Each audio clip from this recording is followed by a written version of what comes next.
मोदी महाविहार मुक्त करो, बौद्धों पे अत्याचार बंद करो, बौद्धों पे अत्याचार बंद करो, बौद्ध विरासतों से कब्जा हटाओ, बौद्ध विरासतों को मुक्त करो, बौद्ध विरासतों को मुक्त करो, बौद्ध विरासतों को मुक्त करो,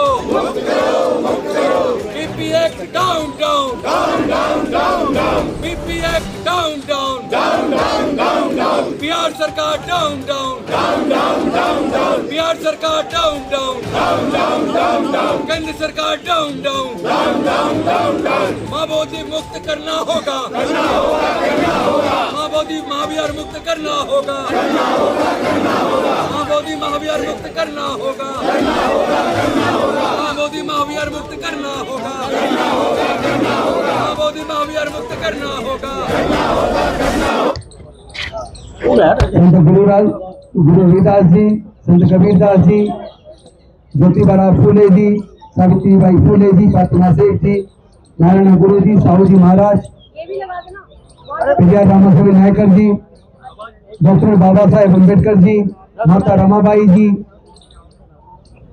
रामस्वरूप वर्मा जी, जगदेव बाबू कुशवाहा जी, ललित सिंह यादव जी, कर्पूरी ठाकुर जी, संत गाड़गे बाबा, मान्यवर कांसीराम साहब, बुद्ध मौर्य जी और तमाम समाज के महापुरुषों के चरणों में नमन करते हुए मैं आदरणीय भिक्षु संघ और सभी साथियों को क्रांतिकारी जय भीम करता हूँ, विनम्र नमो बुधाय करता हूँ। साथियों, आपको पता होगा कि जब भारत में अंग्रेजों का शासन था, अंग्रेजों के शासन में एक अंग्रेज इतिहासकार थे अलेक्जेंडर कनिंघम। उन्होंने जब भाईयान, हुएनसांग और सिंह, इन सब के द्वारा जो बौद्ध साहित्य लिखा गया, बौद्ध इतिहास खोज के जो लिखा, उसको पढ़ने के बाद उन्होंने भारत में पूरे बौद्ध विरासत को खोजना शुरू किया।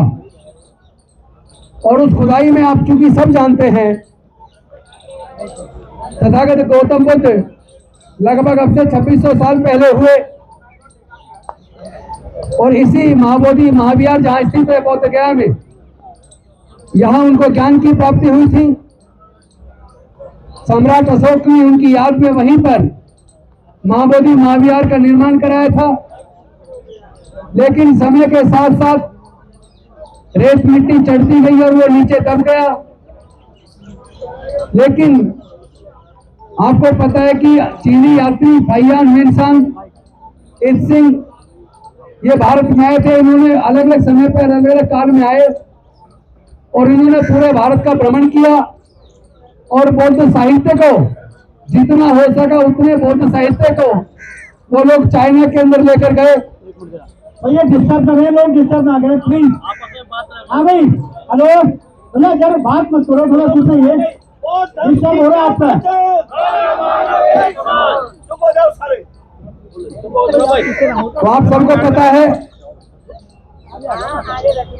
कि वो जो साहित्य जो जला दिया गया, जो ब्राह्मणों ने 84,000 बौद्ध मठ तुड़वाए, बौद्ध स्तूपों को ध्वस्त किया, शिलालेखों को ध्वस्त किया, हजारों बौद्ध भिक्षुओं की हत्या कराई। लेकिन समय के साथ साथ मिट्टी के अंदर वो बौद्ध विरासतें नीचे दब गई। लेकिन जब अंग्रेजों का शासन आया और वो सारा साहित्य, बौद्ध साहित्य जो भारत से खत्म कर दिया गया था, वो बौद्ध साहित्य चीनी यात्रियों के द्वारा सुरक्षित रखा गया तिब्बत के अंदर, चाइना के अंदर। और उसका अध्ययन करने के बाद अलेक्जेंडर कनिंघम जी ने जो भारत में उस विरासत को खोजना शुरू किया, तो जगह जगह बुद्ध के अवशेष निकलने शुरू हो गए। और इस बिहार की धरती बौद्ध गया के अंदर ये महाबोधि टेम्पल मिला। लेकिन मिलने के बाद वहां पर भी ब्राह्मणों ने कब्जा कर लिया। श्रीलंका से, आपको सबको पता होगा, श्रीलंका से क्या नाम पड़ता, अनागारी धर्मपाल, वो आए और उन्होंने वहां उसको ब्राह्मणों से मुक्त करके, चूंकि वो बौद्ध विरासत है, बौद्धों को सौंपने के लिए आंदोलन चलाया।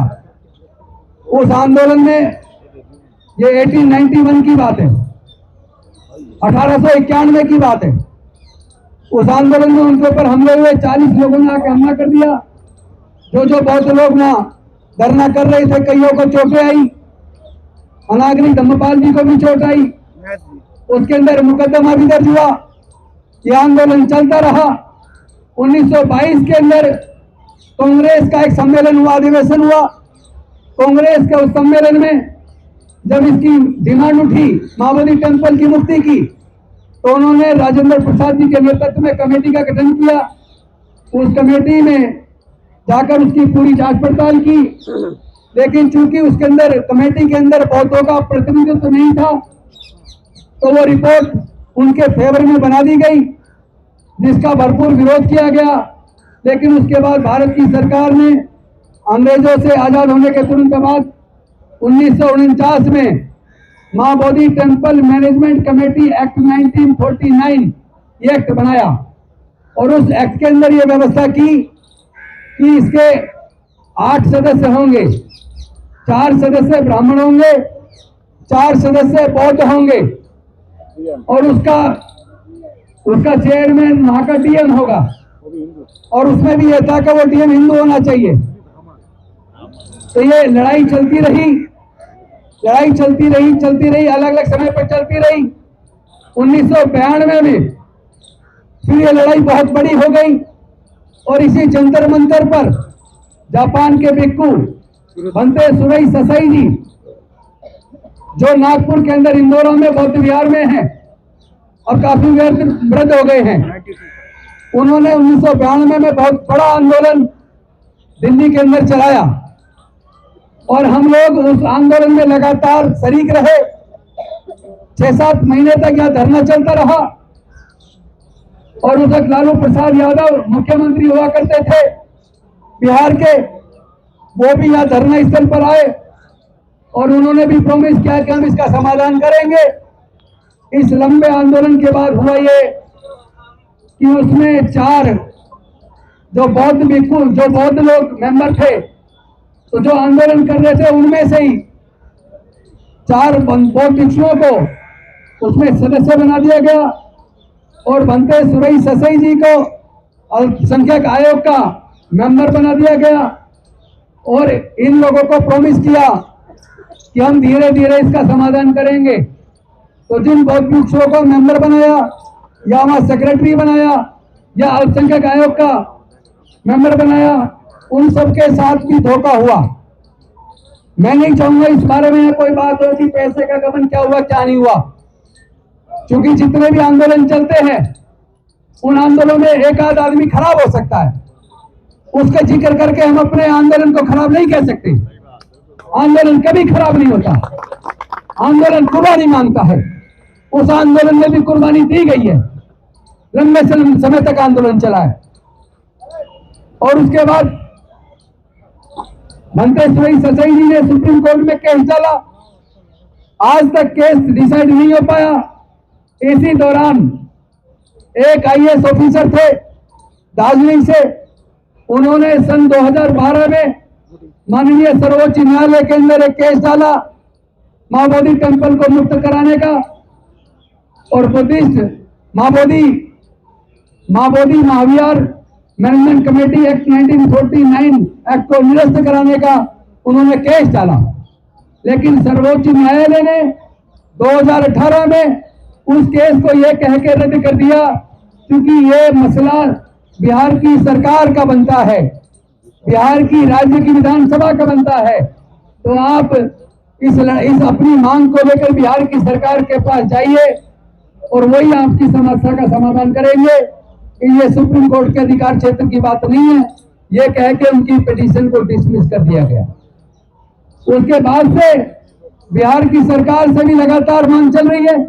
अभी तकरीबन 8 महीने पहले इंडिया बुद्धिस्ट जो फोरम हमारा बना हुआ है, ऑल इंडिया बुद्धिस्ट फोरम, उसके माध्यम से हम कई लोग मिलके अल्पसंख्यक आयोग में गए, उनके चेयरमैन तमाम मेंबर्स से मिले और हमने उनसे निवेदन किया कि आप माओवादी टेम्पल को मुक्त कराने के लिए बिहार की सरकार से बात कीजिए।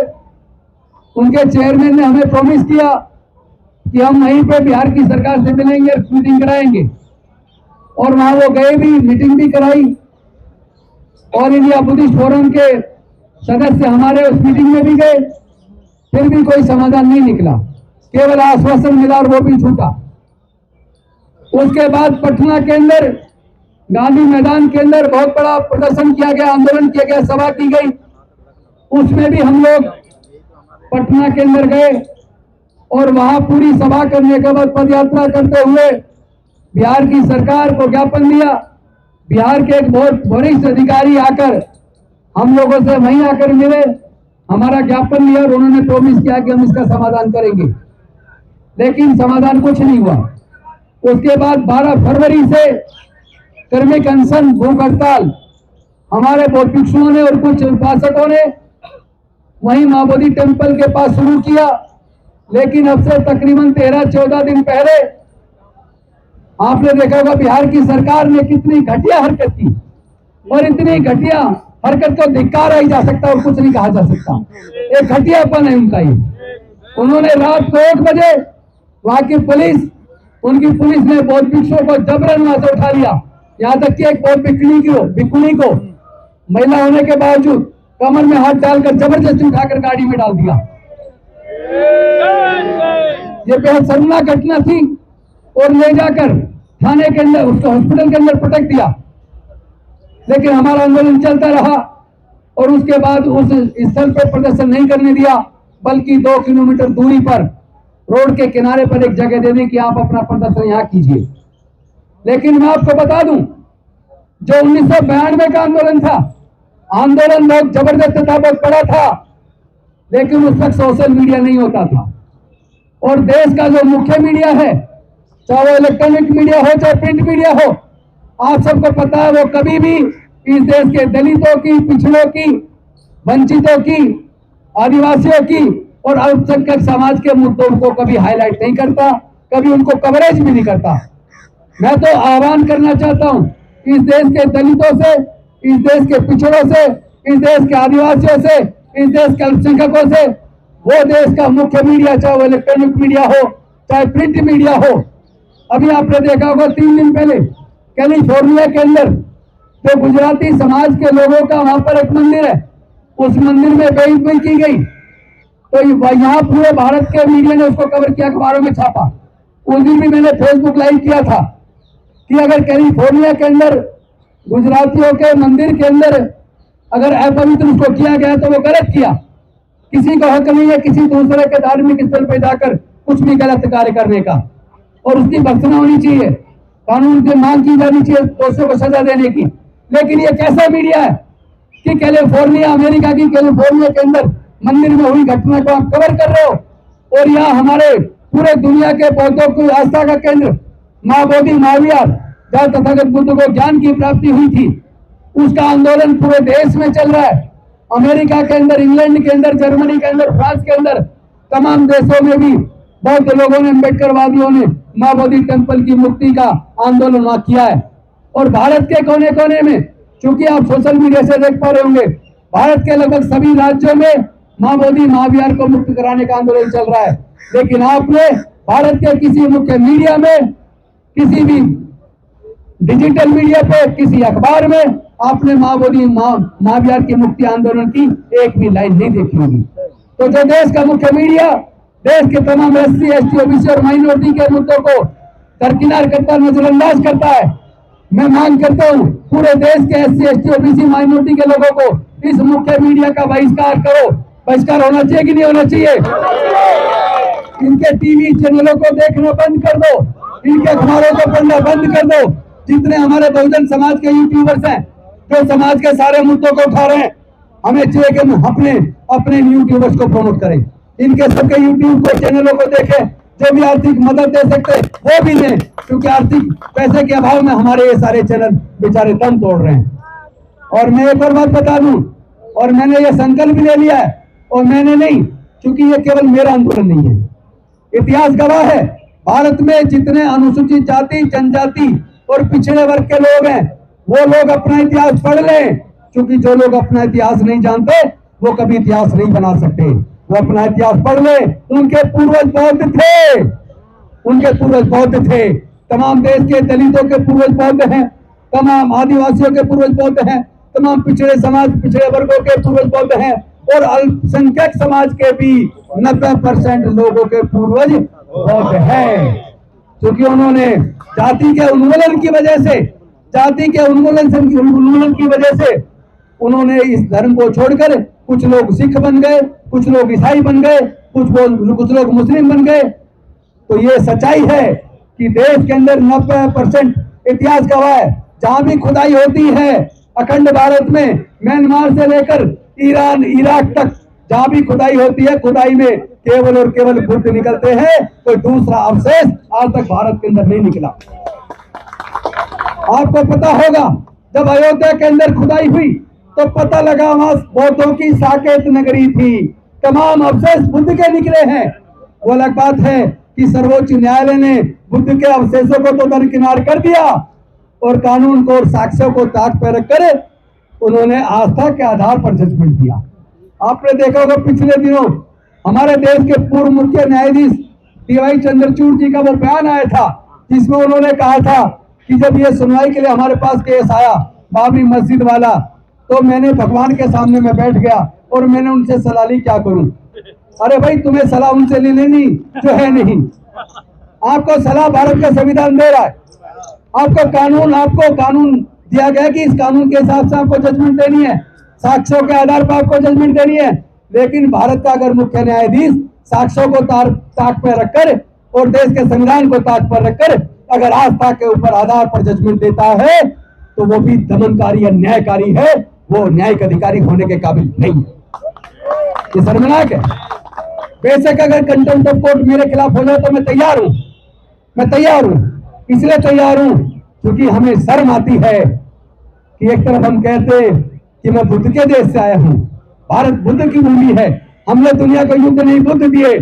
अरे अगर बुद्ध दुनिया को दिए और भारत दुनिया में बुद्ध के देश के रूप में जाना जाता है, तो फिर बुद्ध की पूरे दुनिया के बौद्धों की आस्था का केंद्र महाबोधि महाविहार के उस महाविहार के अंदर उसमें 4 पंडे क्यों, और उसका जो मुख्य पुजारी है महंत वो भी ब्राह्मण है, और उसमें एक्ट में लिख दिया, उसके बाद उसके बेटे, उसके बाद उसके बच्चे वही बनते रहेंगे। दादागिरी है क्या? ये दादागिरी नहीं चलेगी। हम लोग बौद्ध लोग हैं, हम लोग हाथ जोड़ के काम चलाते हैं, लेकिन अगर आप नहीं मानोगे तो हाथ जोड़ने के साथ साथ हाथ मरोड़ने का काम भी हम करेंगे। हम हाथ मरोड़ने का काम भी करेंगे और तोड़ने की जरूरत पड़ी तो हाथ को तोड़ भी देंगे। हम तो चाहते हैं कि शांतिपूर्वक तरीके से आप हमारी इस डिमांड को पूरा कर दो। और एक और बात बता दूं, अभी तो हम सब की तरफ से, पूरे दुनिया के बौद्धों की तरफ से, भारत के बौद्धों की तरफ से अभी हम बात कर रहे हैं महाबोधि महाविहार को मुक्त करने की, बौद्धों को सौंपने की, Buddhist temple management committee act 1949 act को रद्द करने की। अगर आप हमारी सरकार, हमारी जायज डिमांड को नहीं मानते, क्योंकि किसी ईसाइयों के किसी चर्च में ईसाई से अलग किसी दूसरे धर्म का व्यक्ति मैनेजमेंट कमेटी में नहीं हो सकता। गुरुद्वारे के अंदर सिखों से अलग किसी दूसरे धर्म का आदमी मैनेजमेंट कमेटी में नहीं हो सकता। मस्जिद के अंदर उसके संचालन समिति में मुस्लिम से अलग किसी दूसरे धर्म का आदमी नहीं हो सकता। हिंदुओं के मंदिरों के अंदर भी किसी दूसरे धर्म का आदमी उसकी मैनेजमेंट कमेटी में नहीं हो सकता। तो फिर हमारे महाबोधि महाविहार के एक्ट मैनेजमेंट कमेटी के अंदर चार पंडे क्यों? 4 पंडे क्यों? तो ये ब्राह्मण धर्म की साजिश है। और मैं निवेदन करता हूँ भंते जी, आपसे भी, बाकी लोगों से भी, आप हिंदू धर्म बोलना बंद करो। अभी हमारे बहुत लोग वहां हैं, उनको उनका इतिहास याद दिला के सबको बौद्ध बनाना है, सबको वापस घर वापसी करवानी है, सबकी घर वापसी करानी है। अपने सांस्कृतिक विरासत, अपनी पूर्वजों की सांस्कृतिक विरासत को एक एक को खोज के निकालेंगे, हम छोड़ने वाले नहीं है।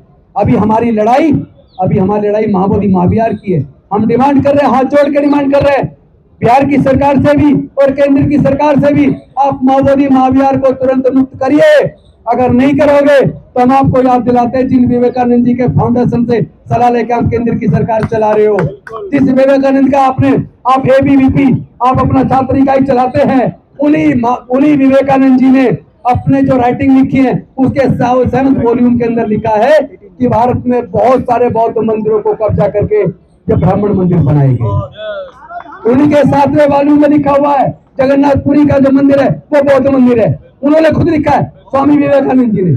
और इतिहास गवाह है, जितने भी पुराने मंदिर जो 500 साल से पहले के बने हुए हैं, आप उनके अंदर जितनी मूर्तियां हैं उसका श्रृंगार उतार कर, उनका श्रृंगार गहने उतार कर देखिए तो उसके अंदर केवल और केवल बुद्ध निकलेंगे। ये हमारा दावा है, केवल बुद्ध निकलेंगे। तो हमारी लड़ाई अभी केवल माओवादी टेम्पल की है, लेकिन अगर आप नहीं माने तो फिर जहां जहां कब्जे सारे मुक्त कराने की लड़ाई चलेगी।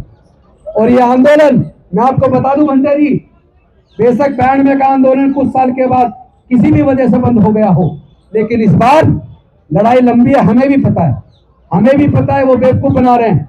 क्योंकि बिहार की सरकार, आपको पता होना चाहिए, वहां भी सत्र चल रहा है बिहार का, और इस बार पहली बार खुशी की बात है, 1 नहीं 2 नहीं 3 नहीं, कई हमारे विधायकों ने, जिसमें एससी के भी, एसटी के भी, ओबीसी के भी विधायकों ने माओवादी महाविहार को मुक्त कराने की लड़ाई वहां बिहार की विधानसभा के अंदर उठाई है।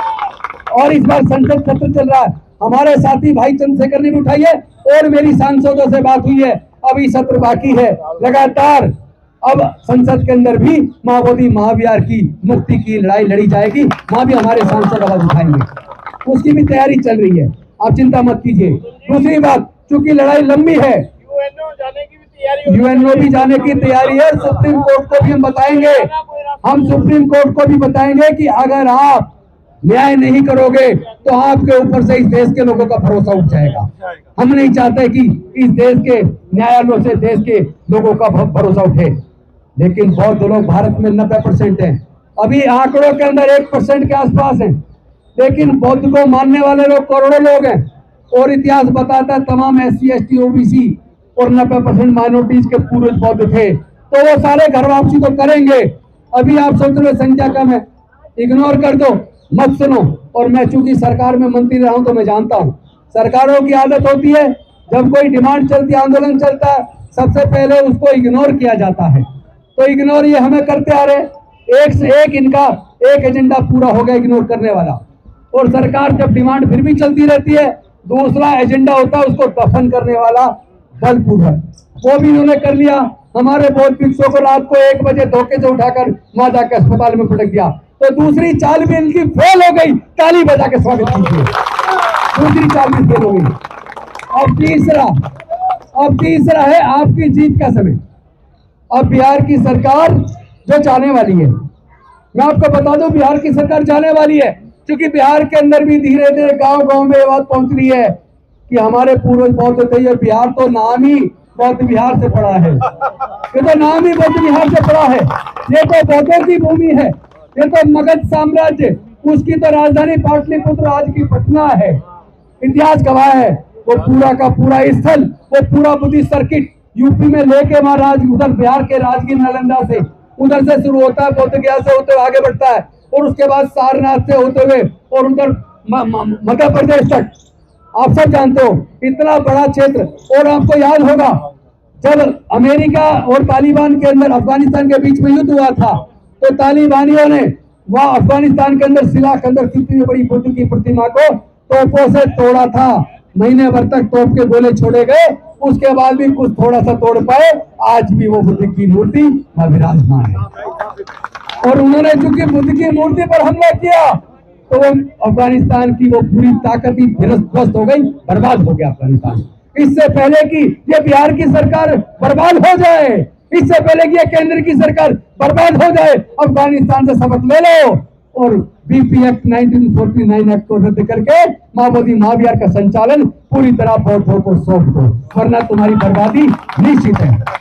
90% लोग जब घर वापसी कर जाएंगे, क्योंकि लड़ाई लंबी है तो हम भी लंबी लड़ाई के लिए तैयार हैं। मैं आपको एक बात बता दूं, आप बनते जी इसकी चिंता मत कीजिए, पूरे देश से लोगों को लेकर सभी राज्यों का भ्रमण शुरू कर चुके हैं। अभी मैं पीछे बोध गया था, पटना में भी हमारी जगह जगह मीटिंग हुई है, अभी मैं लखनऊ गया था, लखनऊ से आया हूँ। अब पूरे देश का भ्रमण मैं भी करूंगा और हम लोग बाकी लोगों को जोड़ेंगे, क्योंकि ये किसी एक व्यक्ति का नहीं होना चाहिए, किसी एक व्यक्ति का। इसमें बहुत विषयों को भी लेंगे और ये अपने अपने गुट छोड़ दो भाई, ये फलाना गुट, ये फलाना संगठन, ढिकड़ा संगठन। माँ बोधी महाविहार का आंदोलन हमारा और आपका सबका, हमारी सबकी इज्जत दाव पे लगी है, हमारी मान सम्मान की लड़ाई है, ये स्वाभिमान की लड़ाई है। इस लड़ाई में जो वादा बनेगा वो भी अपना हाथ से सोच लेना, किसी कीमत पर पकड़ने वाले नहीं है। इस लड़ाई को बहुत ईमानदारी से चलाना है। बीच बीच में कोई आदमी छोटी मोटी गड़बड़ी कर सकता है, पैसे का कोई छोटा मोटा गबन करेगा, लेकिन मैं चाहूंगा भंते जी कभी भी मंच पे जब कभी आंदोलन चल रहा हो, कभी भी इस तरह की बातें नकारात्मक ना करें। नकारात्मक के लिए दूसरे स्थान है, इसको तो आप आंदोलन बनाने वाली, उत्साह बढ़ाने वाली बात करें। और मैं बता रहा हूँ, हम टीम बहुत बड़ी बनाएंगे, हर राज्य से प्रतिनिधि लेंगे और उसके बाद पूरे भारत का भ्रमण करेंगे। पूरे भारत के अंदर अभी आपको जल्दी ही तारीख की घोषणा की जाएगी, जिसमें पूरे भारत के जितने जिले हैं तमाम जिलों में धरना चलाया जाएगा। एक एक करके चरणबद्ध तरीके से इस आंदोलन को लगातार तेज किया जाएगा। किसी भी कीमत पर, चाहे हमें राजनीति छोड़नी पड़े, जिंदगी भर का संकल्प लेना पड़े, हम चुनाव ना लड़ने का भी संकल्प लेना पड़े तो लेंगे, तो भी लेंगे। लेकिन हम पूरे भारत में घूम घूम के तमाम बौद्धों को निकाल के, ईमानदार लोगों को ढूंढ ढूंढ के एक ऐसा आंदोलन तैयार करेंगे कि ये भारत की सरकार घुटने पे आकर रेंगते हुए आपकी डिमांड को पूरा करेगी। ये मुझे भरोसा है, ये मुझे भरोसा है। इन्हीं शब्दों के साथ मैं चाहूंगा संचालक महोदय आगे इसको जारी रखें और एक एक करके बुलवाते रहे, लेकिन कोई भी लूज टॉक ना करे, कमजोर बात ना करे, आंदोलन को बढ़ाने की बात करे। सबका आंदोलन है, हम मिलकर इसको मजबूत करेंगे। आप चिंता मत करो, जो आएगा साथ रहेगा, नहीं आएगा उसको खत्म करेंगे। सोनिया गांधी से बोलो।